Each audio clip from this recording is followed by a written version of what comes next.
The Trump administration has normalized being a sugar daddy in ways that Bill Clinton could have only dreamed of. In fact, I'm sure he's somewhere right now feeling really jealous about that. Why'd they have to go impeach me for that whole thing? And these guys get off absolutely scot-free. We are bombarded almost daily with news of MAGA men paying for stuff that MAGA Jesus would not approve of. It's gotten so bad that even Fox News is reporting the actual news. And you know you've screwed up when Fox News is calling out the MAGA bros. A counterterrorism official within the Trump administration is accused of soliciting rich men to bankroll her flashy lifestyle. I'm Jennie Gage, and this is Life Take Two. Hi, everyone. Thanks for watching. Please hit that like and subscribe button. Today, I'm going to break down the sleaziest sugar daddies in MAGA. This is going to be a lot of fun. We all know that it's a big problem right now. So, sugar daddy number one. This week, a mystery man whose identity was originally redacted accused a top counterterrorism official under Trump. Her name's Julia Varvaro. She's 29. He is a lot older than her. And she is the Deputy Assistant Secretary for Counterterrorism. She's been accused by this previously redacted sugar daddy of having a profile on a sugar daddy website and seeking to find a sugar daddy just to fund her elaborate lifestyle. These two have only been doing whatever they're doing. Do we call it dating? I don't even know. They've been doing it for just a few months. And the Daily Mail reported that prior to their falling out, which just happened, Robert, who met Varvaro on Hinge, took her on numerous posh getaways to Aruba, Italy, and Switzerland, purchasing her a $3,500 Bottega handbag, taking her to the high-end jewelry store Cartier. I saw that there was a $1,000 pair of high heels that he purchased for her. During their travels, Varvaro allegedly flexed her government position while going through TSA security lines and claimed she could get access to the Winter Olympics and things like that. She allegedly bragged, "ICE works for me." In his former complaint to the DHS Office of the Inspector, apparently Robert said he believes Varvaro is under financial stress and that her actions pose is a severe national security risk. Now, here's why this particular sugar daddy kind of pisses me off, because it's being widely reported that this mystery sugar daddy is Robert Bianchi, who is a part of the Department of Defense manufacturing team. He's a CEO of a defense contracting firm called SDVO Solutions. His company reportedly has tens of millions of dollars in federal contracts. Someone make this make sense to me. Robert makes tens of millions of dollars in government contracting money and then uses that money to pay for who knows what. Maybe he just bought the Bottega bag because of a cute smile. Maybe that's it. Maybe that's what all that money is going for. Anyway, this guy has government contracting money, and he accuses Varvaro of being a security risk. I mean, y'all are just the perfect couple in my book. I think you deserve each other. Number two, and he was tied for number one, actually, FBI Director Kash Patel, also known in the Iranian Lego propaganda videos as Crazy Eyes and Keystone Cat. There are allegations swirling around Kash Patel that raise some serious eyebrows. With reports that government resources, taxpayer money. I just paid my taxes for the first time since I was a 19-year-old girl last week, which is kind of exciting that I'm an adult and I made enough money to pay some taxes after years of being a trad wife. So that was kind of cool. But then also, like, I had to pay taxes. So now I know what everybody's complaining about. And I never knew. I'm almost 52 years old. This was my first ever time paying taxes as an adult. So anyway, that was a long tangent to nowhere, but my money, because I'm a taxpayer, I can finally say that, my money and your money is going to fund this girl right here. You can see why he has to pay for things, right? Kash has a really bad habit of blurring the lines between his personal private life and his government-funded job life, putting the FBI security detail on Alexis Wilkins and comping high-profile travel to get his hottie pants girlfriend, Alexis Wilkins, to important appearances, like when she sang the national anthem at that really important Penn State wrestling match. She literally sang the national anthem. He used a government airplane to get her there.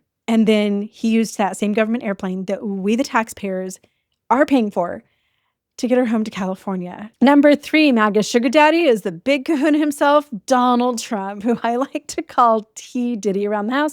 Trump makes the list for being the biggest goon in history, yet always having the hottest hot wife. I wouldn't have said yes to this slimy creep if he just asked me for like one dance at my high school prom. But his ill-gotten money has landed him Ivana, Marla, and a whole bunch of other models. This dude treated dating like many of us treat eating dinner at the Cheesecake Factory. They give us that big menu full of delicious dishes, and we decide what we want to order that night. That's how Trump treated dating. In fact, Trump is so bad that I think that we could stop calling everybody in the whole entire world sugar daddies and just call them Mar-a-Lago daddies for the rest of time, and everybody would understand exactly what we're talking about. This crazy little dictator is currently using the White House and all of his power and influence to keep his current sugar baby, Melania. Speaking of Melania, sugar daddy number 3 is Paolo Zampolli.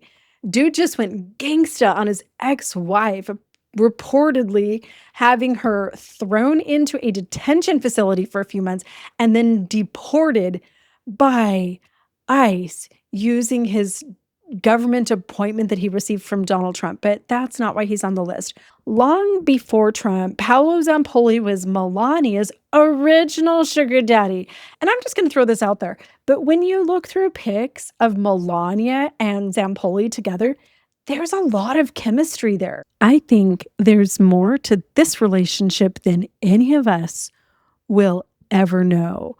I was listening to an old interview with Melania this week, and there was this weird part where she talked about how she had such a great career and could buy herself anything she wanted before Trump. She was asked, is it kind of nice to just have Trump's money and you can just go to like Saks Fifth Avenue or whatever and just like buy whatever you want whenever?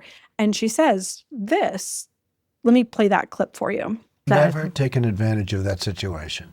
Okay, as many women would have, frankly. I mean, she's not one that sees a beautiful something in a Fifth Avenue or Madison Avenue window and said, I'm going to get it, or please get it.